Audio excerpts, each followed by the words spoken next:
الحمد للہ وکفى والصلاة والسلام على عباده الذین اصطفى خصوصا على افضلهم وخاتم النبیین محمد الامین وعلى آلہ وصحبہ اجمعین. اما بعد فقد قال اللہ تبارک وتعالی كما ورد في سورة البقرہ: اعوذ باللہ من الشیطان الرجیم بسم اللہ الرحمن الرحیم. الحج اشہر معلومات فمن فرض فیہن الحج فلا رفث ولا فسوق ولا جدال فی الحج وما تفعلوا من خیر یعلمہ اللہ وتزودوا فإن خیر الزاد التقوی واتقون یا اولی الالباب. صدق اللہ العظیم. پچھلے رکوع سے مناسک حج کا تذکرہ شروع ہو چکا تھا، اور اس کے ضمن میں خاص طور پر یہ کہ اگر کوئی حج کا احرام باندھ کر یا عمرے کا احرام باندھ کر سفر شروع کر دے اور کہیں درمیان میں ایسی رکاوٹ پیش آ جائے کہ اسے احرام کھولنا پڑے بغیر عمرہ کیے اور بغیر حج کیے، تو اس صورت میں کیا قواعد و ضوابط ہیں. اب جو یہ رکوع ہے 25واں، اس میں حج کا اصل فلسفہ، اس کی اصل حکمت، اس کی اصل روح کا بیان ہے. الحج اشہر معلومات، حج کے مہینے ہیں جو معلوم ہیں، یعنی جو بھی پہلے سے عرب میں رواج چلا آ رہا تھا اس کی توثیق ہو گئی کہ واقعتاً یہ اللہ تعالیٰ ہی کی طرف سے. تو حج کے جہاں تک ٹائمنگ کا تعلق ہے، مواقیت کا تعلق ہے، وہ گویا کہ اللہ تعالیٰ کی طرف سے توثیق فرما دی گئی. فمن فرض فیہن الحج، تو جو کوئی بھی اپنے اوپر لازم کر لے ان مہینوں میں حج کو، لازم کر لے سے مراد نیت پختہ کر لے، اور نیت پختہ کرنے کی علامت احرام باندھ لے. فمن فرض فیہن الحج، تو حج کے لیے جو اپنے اوپر لازم کر لے، فلا رفث ولا فسوق ولا جدال فی الحج. تو احرام کی حالت میں یہاں لفظ حج آیا ہے، ان میں سے پہلی قید جو ہے فلا رفث، تو کوئی شہوت کی بات نہیں ہونی چاہیے. میاں بیوی بھی ساتھ حج کر رہے ہیں تو احرام کی حالت میں وہی قید ہے کہ جو اعتکاف کی حالت میں ہے. باقی یہ کہ فسوق اور جدال، اللہ کی نافرمانی یا باہم جھگڑنا، اس لیے کہ بہت بڑی تعداد میں لوگوں کا اجتماع ہوتا ہے، سفر میں بھی لوگ ساتھ ہوتے ہیں، تو لوگوں کے غصوں کے پارے جلدی چڑھ جاتے ہیں. اس میں خاص طور پر روکا گیا کہ یہ ہے کہ اس میں امن ہو اور سکون ہو. اور آج بھی واقعہ یہ ہے کہ دنیا میں معجزات میں سے ہے یہ اتنی بڑی تعداد میں لوگوں کا جمع ہونا، اور وہاں امن رہتا ہے، وہاں وہ جنگ و جدال اور جھگڑا اور فساد وغیرہ قطع نظر نہیں آتا. یا تو یہ کہ پچھلے دنوں میں کچھ سیاسی اعتبار سے کوئی مہمیں اٹھائی گئی ہیں، یا یہ کہ کچھ چور اچکوں نے بھی جانا شروع کر دیا ہے وہاں پر، لیکن جھگڑا اور جو گالم گلوچ کی نوبت ہم نے اپنے آنکھوں سے نہیں دیکھی. اسے 5-6 مرتبہ حج کی سعادت حاصل ہوئی ہے. فلا رفث ولا فسوق ولا جدال فی الحج وما تفعلوا من خیر یعلمہ اللہ، اور جو خیر بھی تم اس کے دوران کرو گے اللہ کے وہ علم میں ہوگا. نوافل پڑھ رہے ہو، اضافی طواف کر رہے ہو، کوئی اور بھی جو کام کر رہے ہو، تو اس میں کسی اور کو دکھانے کی ضرورت نہیں ہے. اپنے خاموشی کے ساتھ انسان وہ اپنی جو بھی نیکی مزید کما سکے کمائے. جو بھی مناسک حج ہیں ان پر مستزاد. وَتَزَوَّدُوا فَإِنَّ خَيْرَ الزَّادِ التَّقْوَىٰ، اور سفر کے لیے زاد راہ ساتھ لے لیا کرو، اور بہترین زاد راہ تقویٰ ہے. اب اس آیت کے 2 معنی لیے گئے ہیں. ایک تو یہ کہ بہترین زاد راہ تقویٰ ہے، یعنی سفر میں آپ نے آزاد راہ خرچ کی شکل میں تو لے لیا، تقویٰ ہے نہیں، تو پھر کیا ہوگا؟ وہ تو صرف پیسہ خرچ کرنے کے لیے اچھا احرام لے لیں گے، اچھی جگہ لے لیں گے قیام کی، تو تقویٰ اگر نہیں ہے تو وہ حج تو حج ہی نہیں ہوگا. لیکن اس کا ایک دوسرا مفہوم جو ہے وہ بھی بہت اہم ہے کہ اگر انسان خود اپنا زاد راہ ساتھ نہ لے تو پھر وہاں مانگنا پڑتا ہے. تو تقویٰ سے مراد یہاں ہے سوال سے بچنا. بہتر یہ ہے کہ زاد راہ لے کر چلو، اور یہ کہ اس کے لیے تمہیں کسی کے سامنے سائل نہ بننا پڑے. اگر تم صاحب استطاعت نہیں ہو تو حج تم پر فرض ہی نہیں ہے. خامخواہ کو ایک شے جو تم پر فرض نہیں ہے اس کے لیے وہاں جا کر بھیک مانگنا، یا یہاں سے بھیک مانگ کر یا چندہ لے کر جانا، یہ تو قطعاً غلط حرکت ہے. وَتَزَوَّدُوا فَإِنَّ خَيْرَ الزَّادِ التَّقْوَىٰ وَاتَّقُونِ يَا أُولِي الْأَلْبَابِ، اور یقیناً میرا ہی تقویٰ کرو، مجھ ہی سے ڈرو اے ہوش مندو. لیس علیکم جناح ان تبتغوا فضلا من ربکم، اس میں تم پر کوئی حرج نہیں ہے، کوئی گناہ نہیں ہے کہ تم حج کے سفر کے دوران اپنے رب کا فضل بھی تلاش کرو۔ آدمی ہندوستان سے پاکستان سے جا رہا ہے، اسے ایسی اجناس لے جائے تجارت کے لیے جو وہاں پر بیچ کر کچھ نفع حاصل کر لے، تو یہ تقویٰ کے منافی نہیں ہے۔ اگر وہاں پر کوئی کاروبار کر سکو کرو۔ فَإِذَا أَفَضْتُم مِّنْ عَرَفَاتٍ، تو پھر جب تم عرفات سے واپس لوٹو، اس لیے کہ اصل حج جو ہے وہ عرفہ ہے، الحج العرفہ۔ حج کے بقیہ تمام مناسک رہ جائیں، صرف عرفہ میں شمولیت ہو جائے، قیام عرفہ میں تو حج ہو گیا، باقی جو چیزیں رہ گئی ہیں اس کا جو بھی اس کا کفارہ ہے، اس کا جو دم دینا ہے وہ دے دیا جائے، لیکن عرفہ سے اگر آدمی رہ گیا عرفات کے قیام سے تو پھر حج نہیں ہوا۔ اب یہاں سے جب لوٹتے ہو تو فاذکروا اللہ عند المشعر الحرام، یہ ٹائم ٹیبل نوٹ کر لیجئے کہ اصل میں 8 کی شام کو مکے سے نکلتے ہیں 8 ذی الحج کو، اور رات مینا میں گزارتے ہیں۔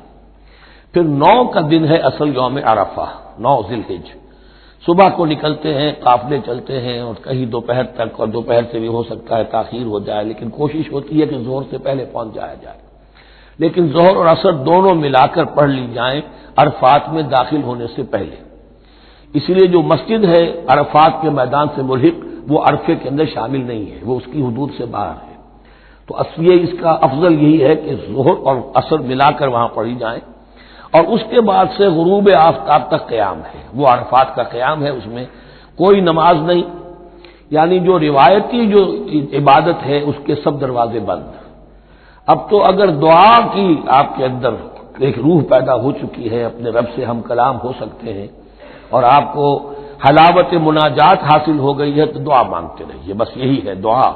قیام عرفہ جو ہے کھڑے ہو کر بیٹھے ہوئے جس طرح بھی ہو اللہ سے مناجات کرو، یا پھر یہ کہ اگر اس میں کبھی ہو جائے کسی وجہ سے تو آدمی تلاوت کرے، لیکن یہ کہ عام نماز نہیں۔ فَإِذَا أَفَضْتُم مِّنْ عَرَفَاتٍ فاذكروا اللَّهَ عند المشعر الحرام، یہ مزدلفہ کا قیام ہے، 9 کی شام کو مغرب کی نماز کا وقت ہو چکنے کے بعد وہاں سے روانگی ہے، لیکن وہاں مغرب کی نماز پڑھنے کی اجازت نہیں ہے۔ اب جاؤ اور مغرب اور عشاء دونوں جمع کرو اس میں مشعر حرام یعنی مزدلفہ میں۔ وَاذْكُرُوهُ كَمَا هَدَاكُمْ، اور یاد کرو اسے، ذکر کرو جیسے کہ تمہیں اس نے ہدایت دی ہے۔ اس سے مراد ہے کہ جو کچھ اللہ کے رسول نے تمہیں سکھایا ہے، ذکر کے جو طور طریقے ہیں، اس کے لیے جو بھی طریقے ہیں وہ اللہ نے ہدایت دی اپنے رسول کے ذریعے۔ وَإِن كُنتُم مِّن قَبْلِهِ لَمِنَ الضَّالِّينَ، اور یقیناً اس سے پہلے تو تم گمراہ لوگوں میں سے تھے، تمہیں معلوم نہیں تھا، حج کی شکل باقی رہ گئی تھی، اس کی روح ختم ہو گئی تھی، اس کے مناسک میں بھی تم نے رد و بدل کر دیا تھا، وہ آگے آ رہا ہے۔ ثم افیضوا من حیث افاض الناس، پھر پلٹو وہیں سے جہاں سے کہ سب لوگ پلٹتے ہیں۔ قریش نے یہ کہا تھا کہ ہماری خاص حیثیت ہے کہ ہم تو منا ہی میں مقیم رہیں گے، باہر سے آنے والے لوگ عرفات جائیں اور عرفات سے پھر واپس لوٹیں، یہ سارے مناسک ہمارے لیے نہیں ہیں، ہم تو مکے والے ہیں اور ہماری شان یہ ہے کہ ہم عرفات نہیں جائیں گے، منا ہی میں قیام رہے گا۔ یہاں بتایا گیا کہ یہ تم نے غلط بات ایجاد کر لی ہے، ثم افیضوا من حیث افاض الناس، جہاں سے سب لوگ لوٹتے ہیں یعنی میدان عرفہ سے، وہیں سے لوٹیں۔ واستغفر اللہ، اللہ سے استغفار کرتے رہو، ان اللہ غفور رحیم، یقینا اللہ بخشنے والا رحم فرمانے والا ہے۔ فَإِذَا قَضَيْتُم مَّنَاسِكَكُمْ، اور جب تم اپنے یہ مناسک ادا کر لو، پورے کر لو، فاذكروا اللہ كذکرکم آباءکم، تو اب اللہ کا ذکر کرو جیسے کہ تم اپنے آباء و اجداد کا ذکر کرتے رہے ہو، جس شد و بد کے ساتھ۔ وہاں یہ ہو گیا تھا کہ پھر بنا میں جب یہ ٹھہرتے تھے تو اپنے آباء و اجداد کے قصیدے بیان کیے جا رہے ہیں، جیسے ہمارے ہاں ہوتا ہے، جو دیہاتی لوگ ہوتے ہیں، راجپوت لوگ ہوتے ہیں، ان کے میراثی ہوتے ہیں، اسی طرح وہاں شعراء ہوتے تھے قبائل کے، وہ ان قبیلوں کی مدح بیان کرتے تھے، ان کے بڑے بزرگوں کی، اسلاف کی جو ہے عظمت بیان کرتے تھے۔ اللہ کا ذکر ختم ہو چکا تھا، فرمایا جس شد و مد کے ساتھ تم اپنے آباء و اجداد کا ذکر کرتے رہے، اب اسی شد و مد کے ساتھ، بلکہ او اشد ذکرا، بلکہ اس سے بھی زیادہ شد و مد کے ساتھ اب اللہ کا ذکر کرو۔ فَمِنَ النَّاسِ مَن يَقُولُ رَبَّنَا آتِنَا فِي الدُّنْيَا وَمَا لَهُ فِي الْآخِرَةِ مِنْ خَلَاقٍ، لوگوں میں سے وہ بھی ہیں جو یہی کہتے رہتے ہیں رب ہمیں دے دے دنیا ہی میں، ایسے لوگوں کے لیے آخرت میں کوئی حصہ نہیں ہے، یعنی وہاں پہنچ کر بھی ساری دعائیں ان کی دنیاوی چیزوں کے لیے ہیں، مال کے لیے، اولاد کے لیے، ترقی کے لیے، اور دنیا کی جو بھی چیزیں ہیں، اپنی کوئی مشکلات ہیں ان کے رفع کرنے کے لیے، کیونکہ ان کے دلوں میں دنیا بسی ہوئی ہے۔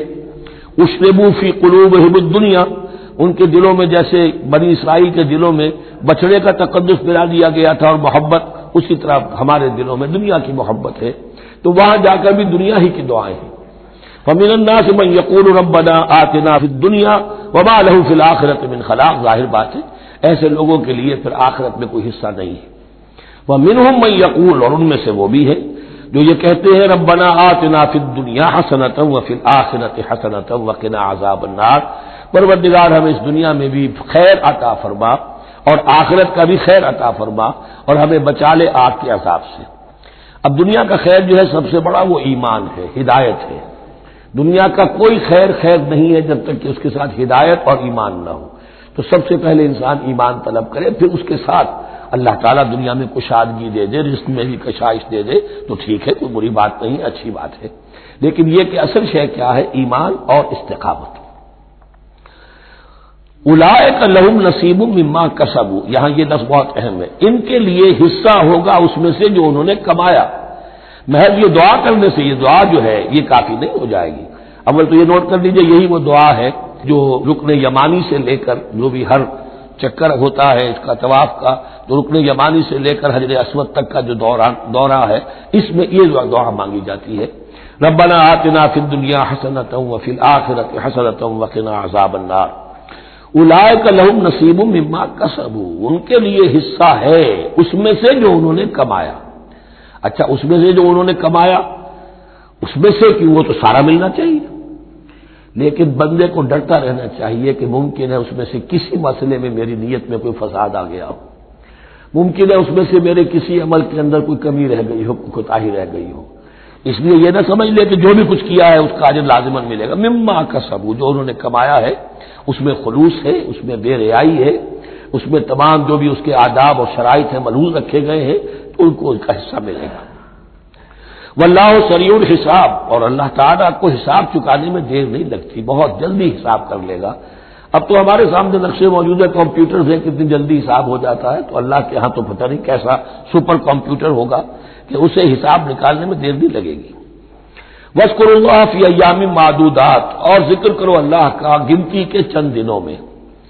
یہ لفظ یہاں پر پھر آ گیا ہے اس بات کی وضاحت کے لیے جو میں نے عرض کیا تھا کہ ابتدائی جو حکم تھا روزے کا، ایام معدودات، وہ 3 دن کے روزے تھے، اس لیے کہ یہاں بھی معدودات کا لفظ آیا ہے، فی ایام معدودات، اور سب کو معلوم ہے یہ 3 دن ہیں، 11ویں 12ویں 13ویں تاریخ جو ہے ذی الحجہ کی، کہ پھر یوم نحر کے بعد 3 دن یہاں پر قیام ہے، مبیت ہے، وہ 3 دن ہے ایام معدودات۔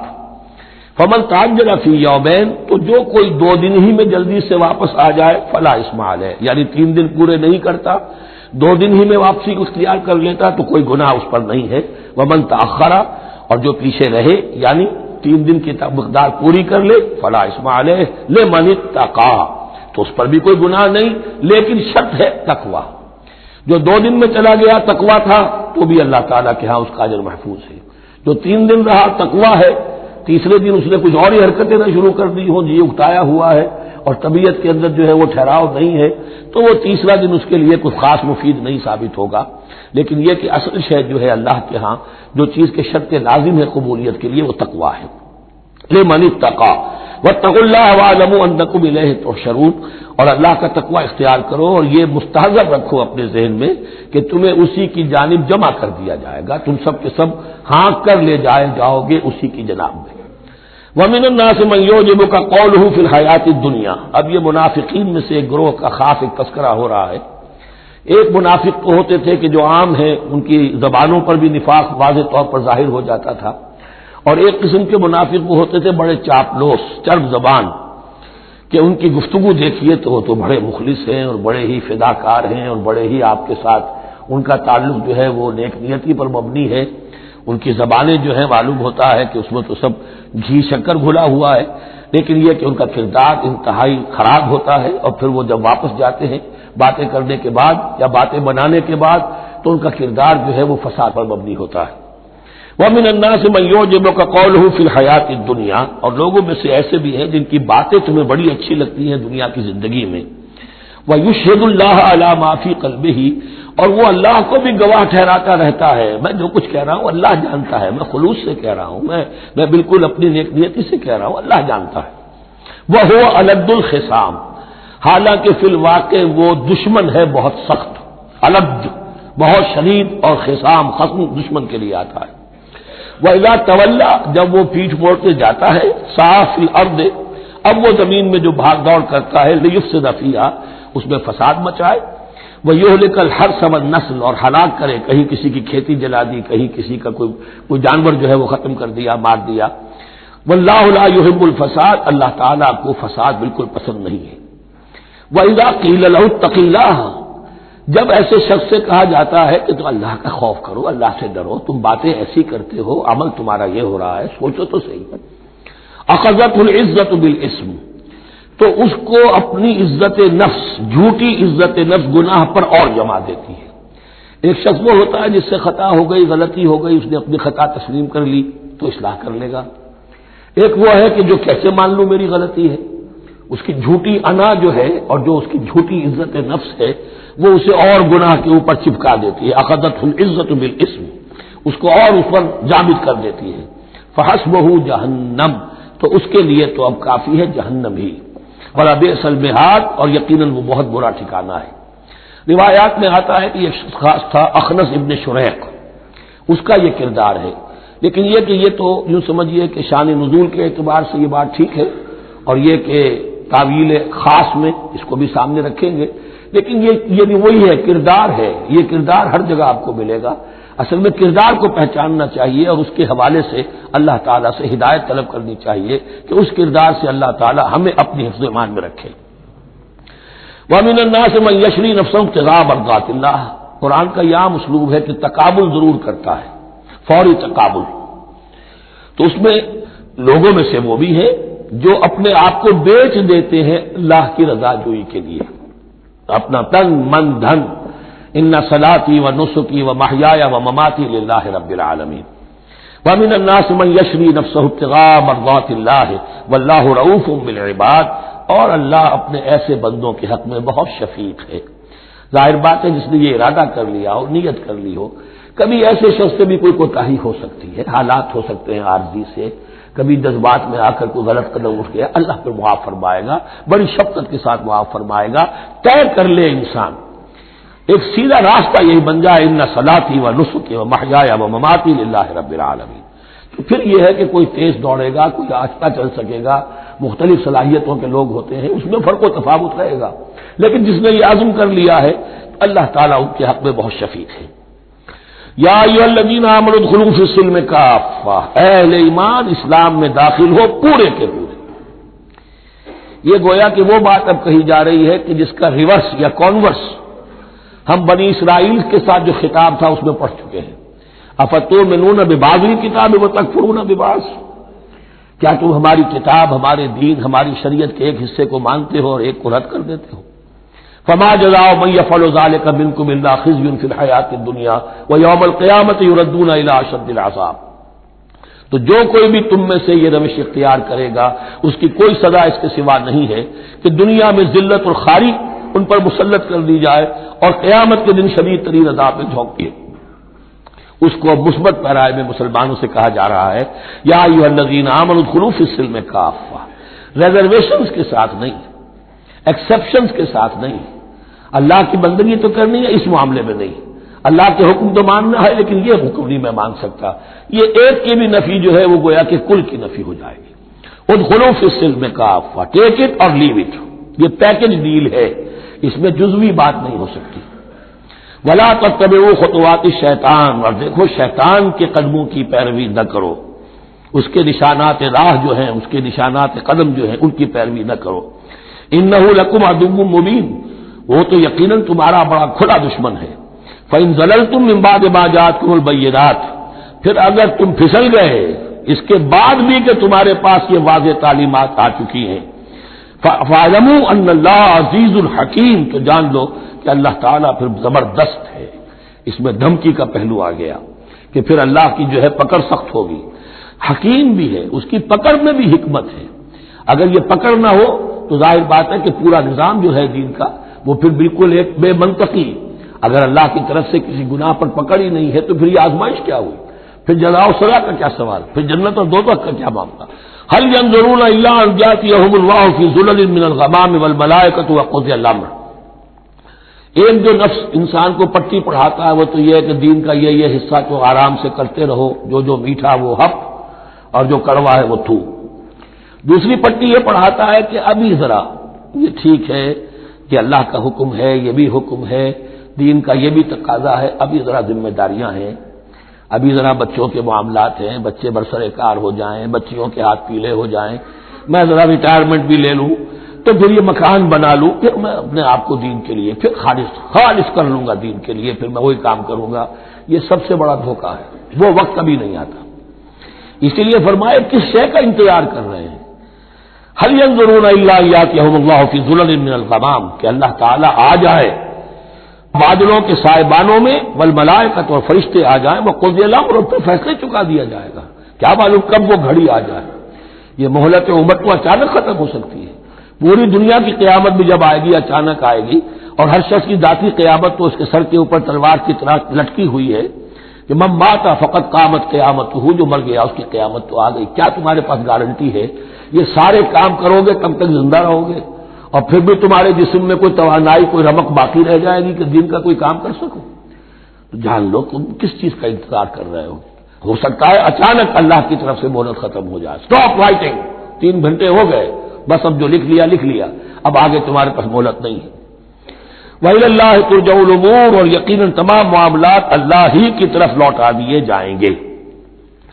سل بنی اسرائیل کم آتیناہم من آیۃ بینہ، اے مسلمانوں پوچھ لو بنی اسرائیل سے ہم نے انہیں کتنی روشن نشانیاں دی، یعنی دیکھو تم بھی کہیں انہی کے راستے پر نہ چلنا، جیسا کہ حضور نے فرمایا تھا لَتَتَّبِعُنَّ سُنَنَ مَن قَبْلِكُمْ، تم لازماً پیروی کرو گے اور چلو گے انہی کے نقوش پا پر۔ سل بنی اسرائیل کم آتیناہم من آیۃ بینہ وَمَن یُبَدِّلْ نِعْمَتَ اللَّهِ مِن بَعْدِ مَا جَاءَتْهُ فَإِنَّ اللَّهَ شَدِیدُ الْعِقَابِ، لیکن جو شخص اللہ کی اس نعمت جو اس کے پاس آ گئی ہے اس میں تبدیلی کرتا ہے، اس میں تحریف کرتا ہے، یا اس میں تحریف کرتا ہے یا اپنے آپ کو بدل لیتا ہے، من بعد ما جاءت ہو، اس کے بعد کہ وہ نعمت اس کے پاس آ گئی، فإن اللہ شدید العقاب، تو یہ جان لو اللہ پھر سزا دینے میں بھی سخت ہے۔ اس کی مثال وہی رکھیے کہ 2 مرتبہ فرمایا یا بنی اسرائیل اذکروا نعمتی التي انعمت علیکم وانی فضلتکم علی العالمین، لیکن انہی سے کہا گیا ضربت علیہم الذلۃ والمسکنۃ وباؤوا بغضب من اللہ، اور یہ مضمون بھی دوبارہ پھر آ جائے گا سورہ آل عمران میں۔ زین للذین کفروا الحیات الدنیا، ان کافروں کے لیے دنیا کی زندگی جو ہے بڑی مزین کر دی گئی ہے، ان کے نگاہوں میں کھب گئی ہے، یہاں کی چمک دمک ہے، شان و شوکت ہے، لمبی لمبی کاریں ہوں چمکیلی نئے ماڈل کی، بڑی اونچی اونچی بلڈنگیں ہوں، حویلیاں ہوں، اعلیٰ کوٹھیاں ہوں، اب یہ ساری چیزیں کس کو اچھی نہیں لگتی، لیکن یہ کہ کفار کے دلوں میں ان کی محبت اتنی پل جاتی ہے کہ پھر کوئی اچھی بات ان کے کوئی زندگی میں نہیں رہتی، نہ کوئی اچھی بات اثر کرتی ہے۔ اہل ایمان کو بھی اگر ایمان کے ساتھ یہ نعمتیں ملیں، قل من حرم زینۃ اللہ التی اخرج لعبادہ والطیبات من الرزق، کو اچھا کھانا، اچھا پینا، اچھا پہننا کو حرام نہیں ہے، کو اللہ نے اس کو لوگوں کے لیے ممنوع نہیں کیا، لیکن دین کے تقاضے ادا کر کے، اللہ کا حق ادا کر کے اور حلال سے کما کر، تب کوئی حرج نہیں۔ زین للذین کفروا الحیات الدنیا، کافروں کے لیے دنیا کی زندگی کو مزین کر دیا گیا ہے۔ وہ حدیث بھی ذہن میں لے آئیے، دنیا سجن المومن و جنت الکافر، یہ دنیا جو ہے مومن کے لیے ایک قید خانہ اور کافر کے لیے باغ ہے۔ وَيَسْخَرُونَ مِنَ الَّذِينَ آمَنُوا، اور وہ مذاق اڑاتے ہیں اہل ایمان کا، دیکھو ان فینیٹکس کو، ان پاگلوں کو، ان بیوقوفوں کو۔ وَيَسْخَرُونَ مِنَ الَّذِينَ آمَنُوا وَالَّذِينَ اتَّقَوْا وَالَّذِينَ اتَّقَوْا فَوْقَهُمْ يَوْمَ الْقِيَامَةِ، اور جن لوگوں نے تقویٰ کی روش اختیار کی تھی قیامت کے دن اب وہ ان کے اوپر ہوں گے، اور بلکہ ہمیں سورہ مطففین میں تو آگے چل کر پتہ چلے گا پھر اہل ایمان ان کا مذاق اڑائیں گے۔ واللہ یرزق من یشاء بغیر حساب، اور اللہ تعالی رزق عطا فرمائے گا جس کو چاہے گا بغیر حساب، یہ جنت کی طرف اشارہ ہے۔ اب یہ جو آیت آ رہی ہے پھر ایک طویل آیت ہے، جسے میں نے عرض کیا تھا بڑے بڑے حسین اور خوشنما حکمت کے اور علم کے اور معرفت کے پھول جو ہیں وہ اس بنتی میں بن دیے گئے ہیں۔ 2 کلڑیاں یعنی شریعت، عبادات اور معاملات، 2 لڑیاں انفاق اور جہاد قتال، جہاد بالمال، جہاد بالنفس، اور ان میں یہ پھول آ جاتے ہیں عظیم۔ اس کو میں نے عنوان دیا ہے آیت الاختلاف، آیت الآیات، آیت البر، اور یہ آیت الاختلاف۔ اختلاف کیوں ہوتا رہا ہے؟ اور یہ بہت اہم ہے، اس لیے کہ جو وحدت ادیان کا فلسفہ دنیا میں کچھ لوگوں کی طرف سے پیش ہوتا ہے، اس کا ایک حصہ صحیح ہے اور ایک حصہ غلط ہے۔ صحیح کون سا ہے، غلط کون سا ہے، وہ اس آیت سے معلوم ہوگا۔ کان الناس امۃ واحدۃ، اس میں کوئی شک نہیں، پہلے تو انسان سب کے سب ایک امت تھے، حضرت آدم کی نسل، حضرت آدم نبی ہے تو امت تو ایک ہی تھی، جب تک کہ ان کے اندر گمراہی پیدا نہیں ہوئی، اختلافات نہیں ہوئی، شیطان نے کچھ لوگوں کو نہیں ورگلایا، اس وقت تک تو کان الناس امۃ واحدہ، تمام انسان ایک ہی امت تھے۔ اب یہاں تو سمجھ لیجئے کہ یہاں اس کے بعد ایک حرف محذوف ہے، ثم اختلفوا، پھر ان میں اختلافات ہوئے، فساد پیدا ہوا، کچھ لوگوں نے گمراہی کی سرنوشت اختیار کر لی، ایک بیٹا اگر حابیل تھا تو دوسرا قابیل بھی تھا۔ فبعث اللہ النبیین مبشرین ومنذرین، تو اب اللہ نے نبیوں کو بھیجنا شروع کیا جو بشارت دیتے تھے نیکوکاروں کو اور جو خبردار کرتے تھے غلط کاروں کو۔ وانزل معهم الکتاب بالحق لیحکم بین الناس فیما اختلفوا فیہ، اور اللہ نے ان کے ساتھ کتاب نازل فرمائی اپنی، تاکہ وہ حق کے ساتھ نازل فرمائی، تاکہ وہ فیصلہ کر دے لوگوں کے مابین ان امور میں جن میں انہوں نے اختلاف کیا تھا۔ وَمَا اخْتَلَفَ فِيهِ إِلَّا الَّذِينَ أُوتُوهُ مِن بَعْدِ مَا جَاءَتْهُمُ الْبَيِّنَاتُ بَغْيًا بَيْنَهُمْ، اور پھر جو اختلاف کیا ان میں سے تو نہیں کیا اختلاف کرنے والوں نے مگر جن کو کہ وہ کتاب دی جا چکی تھی، ہدایت دی جا چکی تھی، من بعد ما جاءتهم البینات، اور اس کا سبب کیا تھا؟ بغیم بینہم، یہ لفظ میں نے پہلے بھی نوٹ کروایا تھا، بغیم بینہم، دی ارج ٹو ڈومینیٹ، صدم صدہ، سارا فساد دنیا میں جو ہوتا ہے دی ارج ٹو ڈومینیٹ، آدمی جو ہے میں اس کی بات کیوں مانوں، یہ کیوں نہ میری مانے، یہ ہے کہ جس میں جو بھی سربراہی اور بالادستی حاصل کرنے کی جو ایک انسان کے اندر ایک ہے امنگ ہے، یہ امنگ رکھی گئی ہے انسان میں، جہاں انسان کے اندر اچھے میلانات رکھے گئے، برے بھی رکھے گئے، نفس بھی تو انسان ہی میں ہے، اس لیے کہ انہی کی درمیان حق و باطل کی کشمکش چلتی ہے انسان کے باطن میں، حق و باطل کی ایک کشاکش انسان کے باطن میں چلتی ہے، ایک خارج میں چلتی ہے۔ تو فرمایا پھر ہم نے اپنے رسول بھیجنے شروع کیے، فبعث اللہ النبیین مبشرین ومنذرین وانزل معهم الکتاب بالحق لیحکم بین الناس فیما اختلفوا فیہ وما اختلف فیہ الا الذین اوتوہ من بعد ما جاءتهم البینات بغیا بینہم فہدی اللہ الذین آمنوا لما اختلفوا فیہ من الحق باذنہ، تب اس کے بعد اللہ تعالی نے ہدایت دی ان لوگوں کو جو ایمان لائے ان چیزوں کے بارے میں جس میں کہ وہ اختلاف کر چکے تھے حق سے، اپنے حکم سے اللہ نے ان کو ایمان کی طرف ہدایت فرما دی۔ واللہ یہدی من یشاء الی صراط مستقیم، اور اللہ ہدایت دیتا ہے جس کو چاہتا ہے سیدھے راہ کی طرف۔ لیکن اس کا دوسرا ترجمہ یہ بھی ہوگا اللہ ہدایت دیتا ہے اس کو جو چاہتا ہے، من یشاء، من یشاء میں اللہ کی مشیت بھی ہے اور جو ہدایت کا طالب ہوتا ہے، واللہ یہدی من یشاء، جو چاہتا ہے ہدایت کا طالب ہوگا، یہ اللہ کے ذمے ہے، اللہ نے اسے اپنے اوپر ایک ذمہ داری سمجھا ہے کہ اس کو یقیناً ہدایت دے گا۔ والذین جاہدوا فینا لنہدینہم سبلنا، جو ہمارے راستے میں کوششیں کریں گے، حق کی طرف بڑھنا چاہیں گے، ہم لازماً ان کو راستہ دکھائیں گے، اپنے راستوں کی طرف ان کی رہنمائی کریں گے، یہ اللہ نے اپنے ذمے لیا۔ ام حسبتم، اب بڑی سخت آیت آ رہی ہے، یہ بھی بڑی لرزا دینے والی آیت ہے۔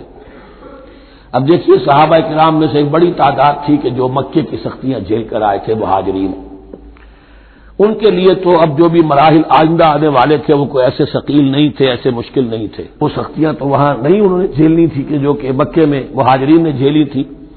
اب ان سے ہے خاص طور پر روئے سخن، اگرچہ خطاب عام ہے اور یہ قرآن مجید میں عام طور پر آپ کو ملے گا کہ الفاظ عام ہیں، لیکن آپ اگر دیکھیں گے تو روئے سخن کسی خاص طبقے کی طرف ہے، تو یہاں در حقیقت ان کو بتایا جا رہا ہے۔ ام حسبتم ان تدخلوا الجنہ، کیا تم نے یہ سمجھا تھا کہ جنت میں داخل ہو جاؤ گے؟ ولما یاتکم مثل الذین خلوا من قبلکم، حالانکہ ابھی تک تو تمہارے اوپر وہ حالات و واقعات تو وارد ہی نہیں ہوئے جو ان پر ہوئے تھے جو تم سے پہلے تھے۔ مستہم الباساء، انہیں آ لیا پہنچی ان کو سختی بھوک کی، والضراء اور تکالیف، وزلزلوا اور وہ ہلا مارے گئے، حتی یقول الرسول والذین آمنوا معہ متی نصر اللہ، یہاں تک کہ پکار اٹھا وقت کا رسول اور جو ان کے ساتھ اہل ایمان تھے، کب آئے گی اللہ کی مدد، الا ان نصر اللہ قریب، اب انہیں یہ خوشخبری دی گئی کہ آگاہ ہو جاؤ اللہ کی مدد قریب ہے۔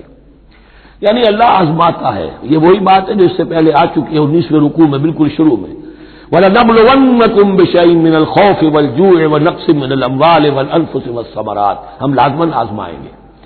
یہ کوئی پھولوں بھرا راستہ نہیں ہے، پھولوں کی سیج نہیں ہے، حق کا راستہ ہے، یہ کانٹوں بھرا بستر ہے، کانٹوں بھرا راستہ ہے، اس کے لیے ذہناً تیار ہو جاؤ۔ در رہے منزل لیلا کہ خطر ہاست بسے، شرط اول قدمی نس کے مجنوں باشی، دیکھ سمجھ کر آؤ۔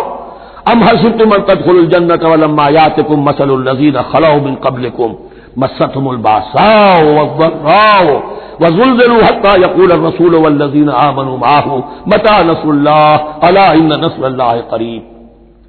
یہ آیت پھر مسلمانوں کو، صحابہ کرام کو سورہ صف میں یہ خوشخبری سنائی گئی جبکہ غزوہ احزاب واقع ہو چکا تھا اور شدید ترین امتحان سے محمد الرسول اللہ اور ان کے صحابہ گزر چکے تھے کامیابی کے ساتھ، تب انہیں خوشخبری دی گئی ہے۔ سورہ صف اس وقت نازل ہوئی ہے، وَأُخْرَىٰ تُحِبُّونَهَا نَصْرٌ مِّنَ اللَّهِ وَفَتْحٌ قَرِيبٌ۔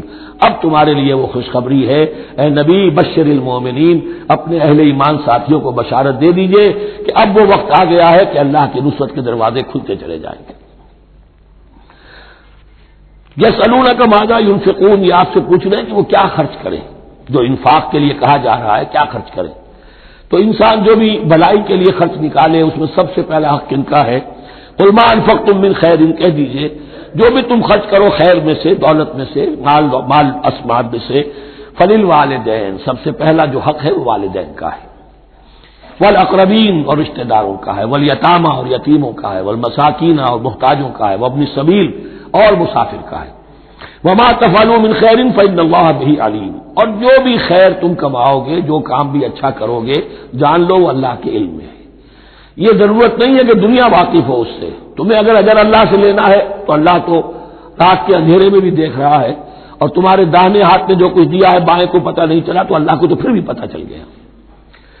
اب یہ سخت آیت اور آ گئی، کتب علیکم القتال۔ اب میں نے کہا تھا نا کہ یہ لڑیاں جو ہیں چونکہ بٹی ہوئی ہیں تو ایک لال اور ایک پیلی اور ایک ہری اور ایک نیلی، تو یہ نظر آتی ہے ایک طرف سے کہ کٹے ہوئے ہیں رنگ، ان کو کھول دیں گے تو ہر لڑی مکمل ہو جائے گی، ایک گویا کہ تسلسل ہے۔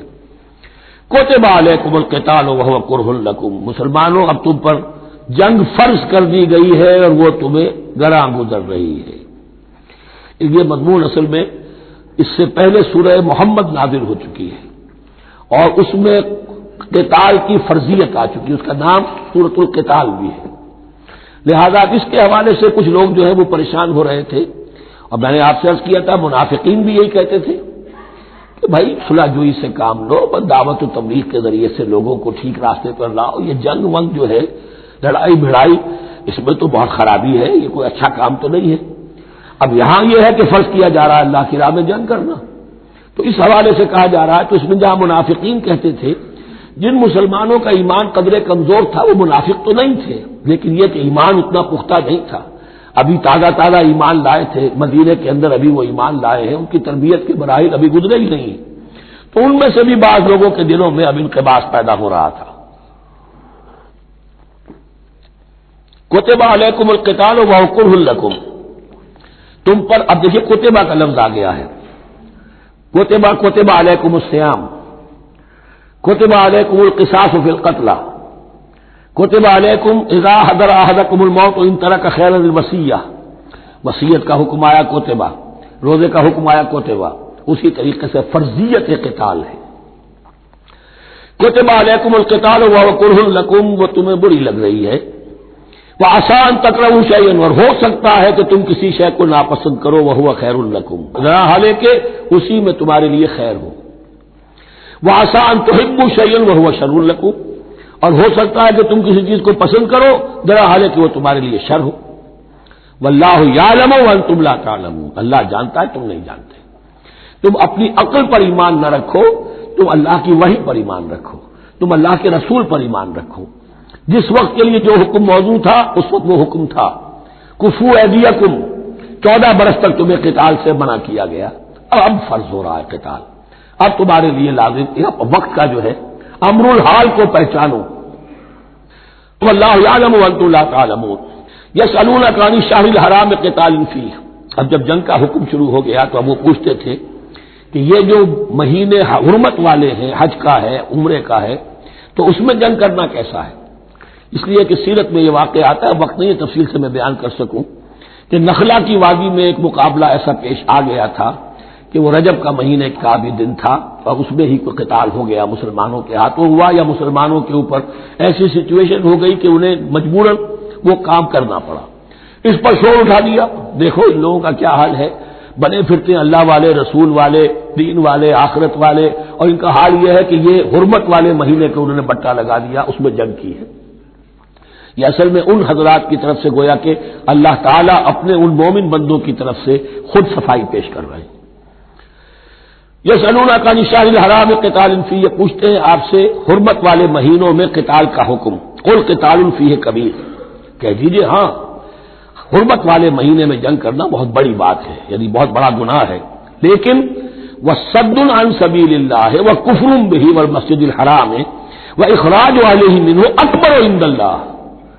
یہ بھی تو دیکھو کہ جن لوگوں نے وہ جرم کیے ہیں کہ جنہوں نے اللہ کے راستے سے روک دیا، اللہ کا کفر کیا، مسجد حرام کے راستے روک دیے مسلمانوں کے لیے، اب یہ نہیں جا سکتے، بیت اللہ میں عبادت نہیں کر سکتے، اخراج اہلہ منہ، اس میں سے لوگوں کو نکلنے پر مجبور کر دیا مکے کے مسلمانوں کو. اکبر عند اللہ، گناہ تو وہ بھی ہے لیکن یہ کہیں بڑا گناہ ہے اللہ کے نزدیک. تو سینس آف پروپورشن ہونا چاہیے کہ کس چیز کے مقابلے میں کس شے کی برائی ہے. والفتنۃ اکبر من القتل، یہ پہلے بھی آ چکا ہے، والفتنۃ اشد من القتل، اب آیا والفتنۃ اکبر من القتل.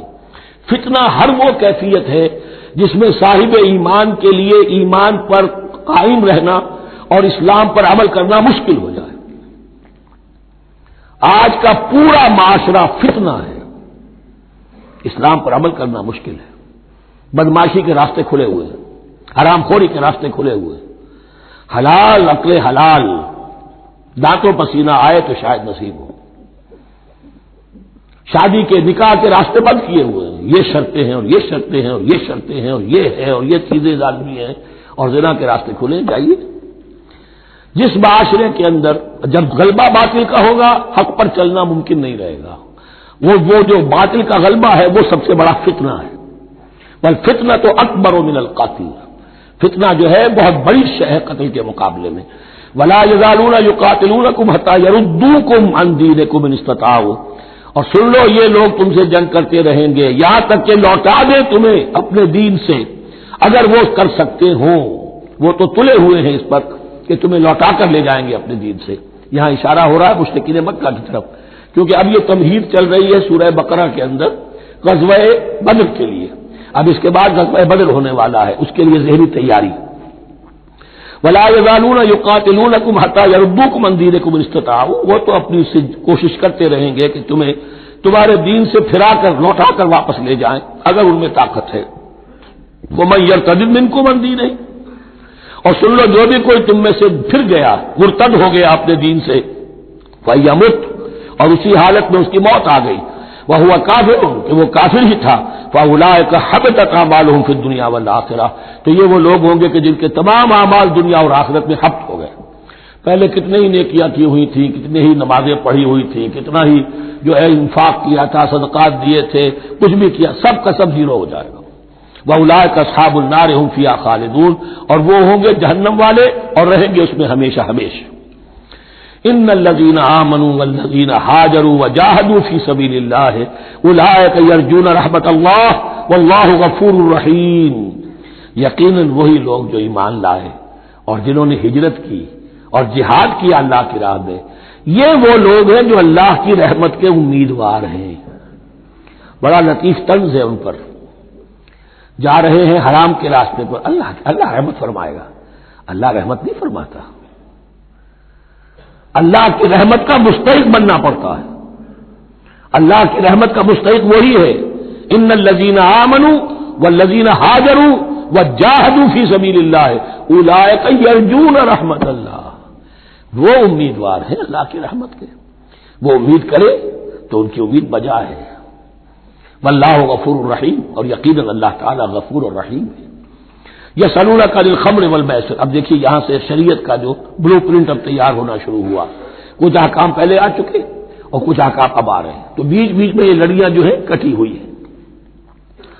یہ آپ سے پوچھ رہے ہیں نبی صلی اللہ علیہ وسلم شراب اور جوئے کے بارے میں، قل فیہما اسم کبیر، اے نبی ان سے کہہ دیجئے کہ ان دونوں کے اندر بہت بڑے گناہ کی پہلو ہے، ومنافع للناس، اور لوگوں کے لیے کوئی منفعتیں بھی ہیں، واسمہما اکبر من نفعہما، اور ان کا جو گناہ کا پہلو ہے وہ نفع کے پہلو سے بڑا ہے، بس یعنی اشارہ کر دیا کہ چھوڑ دو اس کو، اب تمہاری عقل سلیم کے حوالے معاملہ ہے، حقیقت تم پر کھول دی گئی، یہ ابتدائی حکم ہے لیکن حکم کے پیرائے میں نہیں، بس یہ ہے کہ کچھ فائدے بھی ہیں، وہ تو ہے میں سے غرض نشاط ہے کچھ روسیہ کو، ایک گونا بے خودی مجھے دن رات چاہیے، اور میں کدے کی راہ سے ہو کر گزر گیا ورنہ سفر حیات کا بے حد طویل تھا۔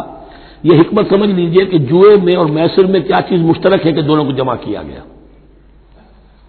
شراب میں بھی انسان حقائق سے اپنے آپ کو منقطع کرتا ہے اور محنت سے جی چراتا ہے، doesn't want to see the facts، مواجہہ کرنے کو تیار نہیں، فیس کرنے کو تیار نہیں ہے bitter facts آف لائف کو، تو میں ایک گونا بے خودی مجھے دن رات چاہیے۔ اور جوا بھی محنت کی نفی ہے، چانس، داؤ لگاؤ، ایک ہے محنت سے ایک آدمی کما رہا ہے، مشقت کر رہا ہے، کھوکھا ہے یا کوئی چھابڑی لے کے جا رہا ہے یا کچھ اور کام ریڑھی چلا رہا ہے، وہ اپنی کوئی کمائی کر رہا ہے، اور ایک یہ داؤ لگاؤ، داؤ سے کمانا، چانس پر کمانا، یہ بھی محنت کی نفی ہے۔ تو یہ دونوں کے اندر اصل میں علت ایک ہی ہے۔ یسألونک عن الخمر والمیسر قل فیہما اسم کبیر ومنافع للناس واسمہما اکبر من نفعہما ویسألونک ماذا ینفقون قل العفو، اور یہ پوچھتے ہیں کتنا خرچ کریں، انفقوا انفقوا انفقوا وانفقوا فی سبیل اللہ ولا تلقوا بایدیکم الی التہلکہ، یہ آیت پر کل پڑھ چکے ہیں، اپنے آپ کو اپنے ہاتھوں ہلاکت میں نہ جھونکو، کتنا خرچ کرے، کچھ ہمیں مقدار بھی بتا دی جائے۔ فرمایا قل العفو، جو بھی تمہاری ضرورت سے زائد ہے۔ اللہ یہ بھی نہیں کرتا کہ اپنی ضرورتوں کو بھی تم پیچھے ڈال دو، نہیں، ضرورتیں اپنی پوری کرو، پھر جو اب تمہارے پاس ہے، اب یہ سمجھیے کہ جو ایک کمیونسٹ فلسفی ہے اس میں بھی ایک اصطلاح سرپلس ویلیو، ایک سرپلس ویلیو یہ ہے عفو، جو تمہاری ضروریات سے زائد ہے، یہ سرپلس ویلیو ہے، یہ اللہ کی راہ میں دے دو۔ اس کو بچا کر رکھنا جو ہے اللہ پر آپ بے اعتمادی کا اظہار کر رہے ہیں کہ اللہ کل نہیں دے گا مجھے، میں بچا کے رکھوں۔ یسألونک ماذا ینفقون قل العفو، لیکن اس میں یہ ہے کہ ضرورتیں کتنی ہیں، کیا ہے، اس کا کوئی پیمانہ مقرر نہیں کیا۔ یہ ہے باطنی روح، جس کے اندر اللہ کی محبت اور آخرت کا ایمان بڑھتا جائے گا، وہ اتنا ہی اپنی بیلٹ ٹائٹ کرے گا، اپنی ضرورتیں کم کرے گا، اپنے معیار زندگی کو پست کرے گا، اور زیادہ سے زیادہ جو ہے اللہ کی راہ میں دے گا۔ یہ اصول یہ ہے کہ ہر شخص یہ دیکھے کہ جو میری ضرورت سے زائد ہے اسے میں ریٹین نہ کروں، اسے میں دے۔ اس انفاق پر پورے 2 رکوع آگے آنے والے ہیں سورہ مبارکہ میں۔ کذالک یبین اللہ لکم الآیات لعلکم تتفکرون، اسی طرح اللہ تعالی اپنی آیات تمہارے لیے واضح کر رہا ہے تاکہ تم تفکر کرو، غور کرو فی الدنیا والآخرہ، تمہارا یہ غور دنیا کے بارے میں بھی ہونا چاہیے، آخرت کے بارے میں۔ دنیا میں بھی اسلام رہبانیت نہیں سکھاتا، نہ کھاؤ نہ پیو، چلے کشی کرو، چلے جاؤ جنگلوں میں، نہیں، اسلام متمدن زندگی کی تعلیم دیتا ہے، گھر گھرستی ہے، شادی کرو، بیوی بچوں والے رہو، ان کے بھی حقوق کو ادا کرو، ان کا بھی پیٹ تمہیں پالنا ہے، تو تفکر فی الدنیا والآخرہ، آخرہ کے لیے، لیکن یہ کہ اس میں ریشیو پروپورشن رہنی چاہیے، دنیا کی کتنی قدر و قیمت ہے، آخرت کی کتنی قدر و قیمت ہے، اس کو جان لو، اسی کے حساب سے ایلوکیشن اگر نہیں ہے تو پھر یہ کہ سینس آف پروپورشن اگر غلط ہو گیا تو ظاہر بات ہے کہ پھر ہر چیز تلپٹ ہو جائے گی۔ ایک دوا کے نسخے میں کوئی چیز زائد تھی، کوئی کم تھی، آپ نے جو کم تھی اسے زیادہ کر دیا، جو زائد تھی کم کر دیا، تو اب ہو سکتا ہے کہ یہ نسخہ شفا نہ رہے، نسخہ ہلاکت بن جائے۔ وَيَسْأَلُونَكَ عَنِ الْيَتَامَىٰ، اور یہ آپ سے پوچھ رہے یتیموں کے بارے میں، قُلْ إِصْلَاحٌ لَهُمْ خَيْرٌ، اے نبی ان سے کہہ دیجئے ان کے لیے ان کی مصلحت کو پیش نظر رکھنا یہ ہے کہ جو بہتر ہے، نیکی ہے، بھلائی ہے۔ اصل میں سورہ بنی اسرائیل کی آیت جو ہے وہ لوگوں کے سامنے تھی، وَلَا تَقْرَبُوا مَالَ الْيَتِيمِ إِلَّا بِالَّتِي هِيَ أَحْسَنُ، مال یتیم کے قریب تک نہ پھٹکو، یعنی گڑبڑ کر لو گے اپنے اموال میں، اس میں سے یہ کہ ہو سکتا ہے کہ ان کا کوئی مال تمہارے پیٹ میں چلا جائے، ہانڈی مشترک ہے، اب اس میں ظاہر بات ہے یتیم نے بھی کھانا ہے، تم نے بھی کھانا ہے، اچھی اچھی بوٹیاں تم نے کھا لی ہیں اور یتیم کے لیے جو ہے خرچہ تو پورا ڈال دیا، لیکن یہ کہ اس کے لیے بیچارے کے لیے چھچرے چھوڑ دیے۔ تو یہ چیز روکنے کے لیے کہا گیا تھا مکی صورتوں میں ولا تقربوا مال الیتیم الا بالتی احسن۔ اب صحابہ کے لیے تو یہ چیزیں ایسی تھیں کہ اشارہ ذرا سا ہو گیا اور انہوں نے اس پر عمل کیا، انہوں نے ہڈیاں علیحدہ کر دی تاکہ ان کا خرچہ بالکل علیحدہ رہے۔ اب اس میں تکلیف ہو رہی تھی، ایک گھر کے اندر ہی ایک یتیم ہے، اس کا خرچہ اس کے مال میں سے نکالا جا رہا ہے۔ فرمایا کہ یہ مقصد نہیں تھا، مقصد یہ تھا کہ تم ان کے مال ہڑپ نہ کر جاؤ۔ قل اصلاح لهم خیر، ان کے لیے اصلاح کرنا بھلائی کا ہے۔ وَإِن تُخَالِطُوهُمْ فَإِخْوَانُكُمْ، اگر تم اپنے ساتھ ان کو ملائے رکھو تو وہ تمہارے بھائی ہیں۔ وَاللَّهُ يَعْلَمُ الْمُفْسِدَ مِنَ الْمُصْلِحِ، اللہ جانتا ہے مفسد کو بھی مصلح کو بھی، وہ جانتا ہے کہ یہ آدمی گڑبڑ کر رہا ہے، یہ ہنڈیاں علیحدہ کر کے بھی گڑبڑ کر سکتا ہے، اور یہ وہ شخص ہے جو ہنڈیاں مشترک کر کے بھی حق پر رہ سکتا ہے۔ وَلَوْ شَاءَ اللَّهُ لَعَنَتَكُمْ، اگر اللہ چاہتا تو تمہیں سختی میں ڈالے ہی رکھتا، تم پر مشقت جو ہے یہ کیے رکھتا۔ ان اللہ عزیز الحکیم، یقینا اللہ زبردست ہے، حکمت والا ہے۔ ایک طرف وہ سختی بھی کرتا ہے، زبردست ہے، لیکن وہ اس کے ہر حکم کے اندر حکمت بھی ہے، اور جہاں حکمت نرمی کی متقاضی ہوتی ہے وہاں وہ رعایت بھی دیتا ہے۔ ولا تنکحوا المشرکات حتی یؤمنن، اور مشرک عورتوں سے نکاح نہ کرو جب تک کہ وہ ایمان نہ لے آئیں۔ ولا امۃ مؤمنۃ خیر من مشرکۃ ولو اعجبتکم، ایک مومنہ خواہ وہ لونڈی ہو وہ بہتر ہے ایک مشرکہ سے، خواہ وہ آزاد عورت ہو۔ ولو اعجبتکم، اور مزید یہ کہ وہ تمہیں اچھی بھی لگتی ہو۔ ولا تنکحوا المشرکین، اور نہ نکاح میں دو اپنی عورتوں کو، اپنی بیٹیوں کو مشرکوں کے، حتی یؤمنوا، جب تک کہ وہ ایمان نہ لے آئیں۔ ولا عبد مؤمن خیر من مشرک ولو اعجبکم، مسلمان اگر غلام ہے تو وہ بھی بہتر سمجھو مشرک سے جو آزاد ہے اور وہ تمہیں پسند بھی ہے، مالدار بھی ہے یا اور بھی ہے، اس کے اندر دوسرے پہلو بھی ہیں۔ اولئک یدعون الی النار، دیکھو وہ جو ہے وہ پکار رہے ہیں، آگ کی طرف بلا رہے ہیں، تمہیں بھی لے جائیں گے، تمہاری اولاد کو بھی لے جائیں گے۔ واللہ یدعو الی الجنۃ والمغفرۃ باذنہ، اللہ تمہیں بلا رہا ہے جنت کی طرف اور مغفرت کی طرف اپنے حکم سے۔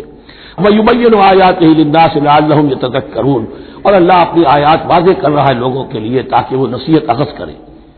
وَيَسْأَلُونَكَ عَنِ الْمَحِيضِ، اور وہ عورتوں کے ایام ماہواری کے بارے میں آپ سے سوال کر رہے ہیں۔ قُلْ هُوَ أَذًى، کہہ دیجئے وہ ایک ناپاکی بھی ہے اور ایک تکلیف کا مسئلہ بھی ہے۔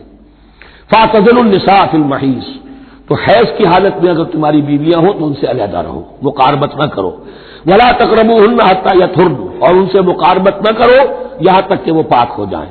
فَإِذَا تَطَهَّرْنَ، اور جب وہ خوب پاک ہو جائیں، فَأْتُوهُنَّ مِنْ حَيْثُ أَمَرَكُمُ اللَّهُ، تو اب ان کی طرف جاؤ، جو بھی تمہیں تعلق قائم کرنا ہے کرو، جہاں سے کہ تمہارے رب نے تمہیں حکم دیا، اللہ نے حکم دیا ہے۔ یہ اللہ کا حکم کیا ہے؟ یہ ہے امر طبیعی، ہر انسان جانتا ہے، ہر حیوان کو معلوم ہے، وہ طبیعی شے ہے۔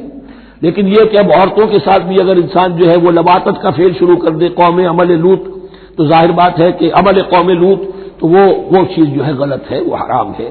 یہ تو اللہ تعالیٰ نے جو بھی تمہاری فطرت میں ڈالا ہے راستہ، وہ در حقیقت من حیث امرکم اللہ، ان اللہ یحب التوابین ویحب المتطہرین، یقیناً اللہ محبت کرتا ہے بہت توبہ کرنے والوں سے اور بہت پاک بازی اختیار کرنے والوں سے، ان ناپاک چیزوں سے دور رہنے میں۔ نساؤکم حرث لکم، تمہاری بیویاں تمہارے لیے کھیتیوں کے مانند ہیں، جیسے کھیت میں بوتے ہو فصل کاٹتے ہو، بیویوں کے ذریعے سے اللہ تعالیٰ تمہیں اولاد عطا کرتا ہے۔ فاتو حرثکم انا شئتم، تو جو بھی کھیتی والی جگہ ہے ادھر تم جاؤ جدھر سے چاہو، یعنی اس میں یہ ہے کہ کوئی رکاوٹ نہیں ہے، وہ داہنی طرف سے بائیں طرف سے جدھر سے بھی ہو، لیکن ہو وہ فرض کے اندر، وہ وقت کے اندر معاملہ نہ ہو۔ فاتو حرثکم انا شئتم وقدموا لانفسکم، اور اپنے آگے کے لیے سامان کرو، یعنی اپنی اولاد۔ انسان جو ہے بڑھاپے کے لیے اس کا ایسٹ بنتی ہے اس کی اولاد۔ آج تو دنیا اولاد سے بھاگتی ہے، لیکن ایک زمانے میں تو اولاد جو ہے وہ عصائے پیری شمار ہوتی تھی۔ وَقَدِّمُوا لِأَنفُسَكُمْ وَاتَّقُوا اللَّهَ وَاعْلَمُوا أَنَّكُم مُّلَاقُوهُ، اور اللہ کا تقوی اختیار کرو۔ ابھی آپ دیکھیں گے کہ جو حکم بھی شریعت کا آئے گا بار بار تکرار کے ساتھ جو ہے اس میں جو تقوی کا ذکر بار بار آئے گا کہ ایک قانون ہے، اس کی قانونیت ہے، ایک ہے تقوی۔ قانون کی لاکھ پیروی کی جا رہی ہے تقویٰ نہ ہو تو وہ قانون جو ہے وہ مذاق بن جائے گا، تماشا بن جائے گا. اس کے بعد مثالیں آئیں گی ابھی. واتقوا اللہ واعلموا انکم ملاقوہ، اور اللہ کا تقویٰ اختیار کرو اور جان لو تمہیں اس سے مل کر رہنا ہے، حاضر ہونا ہے اس کے جناب میں. وبشر المؤمنین، اور اے نبی اہل ایمان کو بشارت دے دیجئے. ولا تجعلوا اللہ عرضۃ لایمانکم، ایک اور حکم آ گیا، اللہ تعالی کا نام جو ہے وہ تختہ مشق نہ بنا لو اپنی قسموں کے لیے. قسم کھا بیٹھا میں تو اللہ کی قسم کھا بیٹھا ہوں، اب یہ قسم کھا بیٹھا اس لیے میں یہ کام نہیں کر سکتا. چاہے وہ نیکی کا کام تھا، کسی وقت غصے میں آدمی آ کر قسم کھا بیٹھتا ہے. حضرت ابوبکر صدیق نے بھی قسم کھا لی تھی. مستح ان کا ایک ایسا تھا مسلمان غریب جس کی وہ مدد کیا کرتے تھے، لیکن مستح بھی جب حضرت عائشہ پر تہمت میں ملوث ہو گیا تو حضرت ابوبکر نے قسم کھا لی کہ یہ بدبخت جس کی میں سرپرستی کرتا رہا یہ بھی میری بیٹی پر تہمت لگانے میں شامل ہو گیا، اب میں اس کی کبھی مدد نہیں کروں گا. یہ سورہ نور میں آئے گا. ان سے کہا گیا نہیں ایسا نہ کرو، تم اپنے نیکی کے دروازے کو کیوں بند کرتے ہو؟ قسم کھا لی، قسم کو کھول دو، کفارہ دو. ولا تجعلوا اللہ عرضۃ لایمانکم ان تبروا وتتقوا، نیکی کا کام کرنے سے، تقویٰ کے کام سے رکنے کے لیے قسم کھا لینا. وتصلحوا بین الناس، اور اس سے کہ لوگوں کے مابین مصالحت کرو. اب آپ نے کسی دو بھائیوں کے درمیان جھگڑا تھا، مصالحت کی کوشش کی، آپ کی بات نہیں مانی گئی، اب اللہ کی قسم ہے صاحب اب میں آپ کے معاملے میں دخل نہیں دوں گا، اب میں تو قسم کھا بیٹھا. نہیں بھائی، اصلاح بین الناس جو ہے، اصلاح ذات البین، یہ کرتے رہو. اور ایسی قسم کھائی ہے اس کا کفارہ دے دو. واللہ سمیع علیم، اور اللہ تعالیٰ سننے والا اور جاننے والا ہے. لا یؤاخذکم اللہ باللغو فی ایمانکم، اللہ تعالیٰ مؤاخذہ نہیں کرے گا تم سے جو تم بغیر مقصد کے، بغیر عزم اور ارادے کے قسم کھا بیٹھتے ہو. یہ عربوں کا رواج ہے، واللہ باللہ کے بغیر ان کا کوئی جملہ شروع ہی نہیں ہوتا. تو یہ در حقیقت قسم کھانے کا ان کی اس وقت نیت نہیں ہوتی، بلکہ یہ ان کا ایک جس کو ہم کہتے ہیں تقیہ کلام ہے، ان کا ایک اسلوب ہے گفتگو کا، واللہ باللہ. تو اس پر مواخذہ نہیں ہے. ولاکن یؤاخذکم بما کسبت قلوبکم، ہاں جو تم نے ارادہ کر کے، تمہارے دلی ارادے کے ساتھ جو تم نے قسم کھائی ہے، پھر اس پر مواخذہ ہوگا. اس سے توڑو گے، اس کا ایک کفارہ ہے، وہ بعد میں آئے گا. وہ کفارہ جو ہے وہ پھر سورہ مائدہ کے اندر آ جائے گا. میں نے عرض کیا تھا کہ یہ اصل میں سورہ بقرہ میں بلو پرنٹ آ رہا ہے شریعت اسلامی کا، اور اس کے جو اصل چیزیں ہیں وہ پوری تکمیلی احکام وہ پھر آخر میں آئیں گے. کچھ سورہ نساء ہے، کچھ سورہ مائدہ. واللہ غفور حلیم، اللہ غفور ہے، بخشنے والا ہے اور حلیم ہے، فوراً نہیں پکڑتا، فوراً سزا نہیں دیتا، مہلت دیتا ہے کہ اصلاح کر لو. للذین یؤلون من نسائہم تربص اربعۃ اشہر، اب یہ بھی ایک قسم کھا لی جاتی تھی کہ کسی وقت کسی مرد نے، کسی شوہر نے قسم کھا لی اب میں اپنی بیوی کے قریب نہیں جاؤں گا، ناراض ہو گئے، غصہ آ گیا، میں تمہارے سے کوئی تعلق نہیں رکھوں گا. یہ ایلا کہلاتا تھا. حضور نے بھی ایلا فرمایا تھا اپنی ازواج مطہرات سے جب انہوں نے کچھ زیادہ نفقے کا مطالبہ کیا تھا کہ اب عام مسلمانوں کے ہاں بھی خوشحالی آ گئی ہے تو اب ہمارے اوپر یہ سختی کیوں ہے، ہمارا بھی جو نفقات ہیں، ہمارا جو خرچ ہے، وظائف ہیں، بڑھائے جائیں. اس پر حضور نے پھر ایلا کیا، اس کا ذکر ہے وہ بعد میں آئے گا. لیکن وہاں عام طور پر لوگ قسم کھا کے بیٹھ جاتے تھے. اب قسم کھا لی ہے، پچھتا بھی رہے، کیا کرے، قسم کھا چکے، اب بیوی کے پاس کیسے جائے؟ اب وہ بیوی معلق ہے، نہ وہ شادی شداؤں میں ہے اور نہ وہ علیحدہ ہے، آزاد ہے. للذین یؤلون من نسائہم تربص اربعۃ اشہر، 4 مہینے کے لیے تو وہ انتظار کیا جا سکتا ہے. فإن فاؤوا، اس دوران میں اگر وہ لوٹے، اپنی قسم کو ختم کرے اور رجوع کر لے، تعلق کے زن و شوق قائم کرے، فإن اللہ غفور رحیم، تو اللہ تعالیٰ غفور و رحیم ہے. وإن عزموا الطلاق، اور اگر وہ طلاق کا ارادہ کر چکے ہوں کہ واقعتاً اب ان سے سپریشن ہی ہے، فإن اللہ سمیع علیم، تو اللہ تعالیٰ سننے والا، جاننے والا ہے. یعنی یہ کہ 4 مہینے سے زیادہ معلق نہ رکھو کسی کو، یا ادھر یا ادھر، یا فیصلہ کرو اور اسے فارغ کرو، اور یا پھر یہ کہ اپنی وہ قسم ختم کرو اور اس کا جو بھی کفارہ ہے وہ ادا کرو. اسی پر غالباً قیاس کیا تھا، بلکہ ساتھ اس سیرت میں آتا ہے کہ حضرت عمر نے حضرت حفصہ سے پوچھ بھی لیا تھا. حالانکہ دیکھیے کہ باپ اور بیٹی کا معاملہ ہو رہا ہے اور باپ بیٹی سے سوال کر رہا ہے، دین کے معاملے میں حیا اور شرم کی بات نہیں ہوتی. ان اللہ لا یستحی ان یضرب مثلا ما بعوضۃ فما فوقها، تو یہ کہ جو لوگ جہاد پر جاتے تھے کچھ سال بھر گھر واپس نہیں آ رہا، اب ایک طرف تو ان پر مشقت ہے، وہ بیویوں سے دور ہیں، اہل و عیال سے دور ہیں، ادھر عورتیں جو ہیں وہ بغیر شوہروں کے وقت گزار رہی ہیں. تو پوچھا کہ کتنا عرصہ تم سمجھتی ہو کہ ایک عورت اپنی عصمت اور عفت کو سنبھال کر اپنے شوہر کا انتظار کر سکتی ہے؟ تو حضرت حفصہ نے کہا 4 ماہ. اب میں سمجھتا ہوں شاید انہوں نے اسی پر کہا ہو کہ یہ معلق رکھنے کا حکم بھی قرآن مجید میں جو ہے زیادہ سے زیادہ اس کی مہلت 4 مہینے ہے. والمطلقات یتربصن بانفسهن 3 قروء، اور جنہیں طلاق دے دی جائے ان پر لازم ہے کہ وہ اپنے جیوں کو روکے رکھیں 3 حیض تک. یہ عدت ہے، طلاق کے بعد 3 مہینے کی عدت ہے. اس عدت میں یا تو شوہر رجوع کر لے گا اگر 1 یا 2 طلاقیں ہیں، تیسری طلاق ہو گئی تو رجوع کا حق نہیں ہے، وہ بعد میں بات آ جائے گی. اور اسی میں چاہے تو اس کے بعد جب مدت ختم ہو جائے گی تو پھر اب شوہر کا حق ختم ہو جائے گا، اب وہ آزاد ہوگی، لیکن اس مدت کے اندر وہ دوسری شادی نہیں کر سکتی. والمطلقات یتربصن بانفسهن 3 قروء ولا يحل لهن ان يكتمن ما خلق الله في ارحامهن، اور ان کے لیے یہ حلال نہیں ہے، جائز نہیں ہے کہ وہ چھپا لیں جو کچھ کہ اللہ نے پیدا کر دیا ہو ان کے ارحام میں. اگر حمل ٹھہر گیا ہے اور بیوی کو ڈر ہے کہ اب یہ شوہر تو طلاق دے دے گا، وہ اپنا حمل چھپا رہی ہے تاکہ پتہ ہی نہ چلے اس کو، کیونکہ وہ چاہے گی کہ بچہ میرے پاس رہے، بچہ بچی جو بھی ہو. ظاہر بات ہے کہ بچہ اور بچی جو ہے وہ ماں کے لیے تو جگر گوشہ ہے، اس کے جسم کا ٹکڑا ہے، اس کے جسم کا لوتھڑا ہے، تو وہ چھپانے کی ٹینڈنسی ہوتی ہے کہ وہ جھگڑا ہی نہ اٹھے. ولا يحل لهن ان يكتمن، ان کے لیے جائز نہیں ہے کہ وہ چھپائیں ما خلق اللہ فی ارحامهن، جو کچھ کے پیدا کر دیا ہے اللہ نے ان کے رحموں میں. ان كن يؤمن بالله واليوم الاخر، اگر وہ فی الواقع ایمان رکھنے والی ہے اللہ پر اور یوم آخر پر.